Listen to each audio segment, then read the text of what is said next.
Wendy, I wonder with your job, you must meet a lot of different meeting and event planners. How does that affect your job?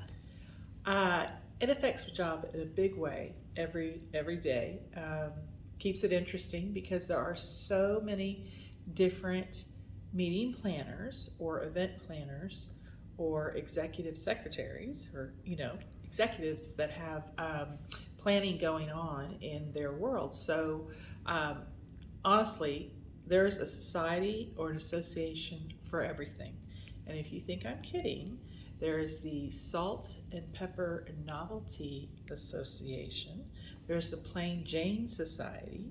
There's the, dare I say it, the Black Gay Rodeo Association. So we are an all inclusive, diverse industry. Everyone plans for something. So primarily you really have to know your audience and know your planner and what their expectations are so that you can become part of their team to deliver a successful program. So and it can vary. The variables are just so wide varying. There's the size of the group. Is it a national, international group? Is it a regional group? Is it a well-traveled group? Or are they young? Are they old? Are they men? Are they women? So all the planners, all of these variables come into play in planning that event. Women tend to eat more when there are no men around. It's true, they'll eat more chicken. The dietary comes into play quite a bit with your different group. If you're in an international group, international people like to eat later, not earlier. So there's all these sort of things that you will learn as you plan. It's not like you're going to know it all, but if you ask the right questions from a planner, you'll get what their expectation is and what their flag issues might have been, or always ask about the history of their group or meeting. Is it an annual meeting? We haven't met in 5 years. We just met last month. Do the people know each other? Do they not know each other? What's the purpose of the meeting? Should they get to know each other? Is this a client and are they whining dining clients? Or is it an educational based meeting where they need to learn, so not so much partying?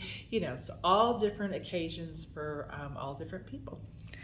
So when you're working with multiple groups, what do you do if you have a group that might be competitor groups? Ooh, good question. First of all, there are companies that have space requirements that they are not sharing a venue. I can be honest with you, Coca-Cola and Pepsi will not host an event in the same building, possibly not the same city at the same time. Pharmaceutical companies are very selective, not only on where they meet or who is meeting with them in the same hotel or building, but they will not put out any signage that they are on property. The FBI does the same thing. So you might be hosting, I forget what they call themselves. It was an initial sort of thing, and it happened to be the FBI department, or department of the FBI. So you really have to be aware of that sort of.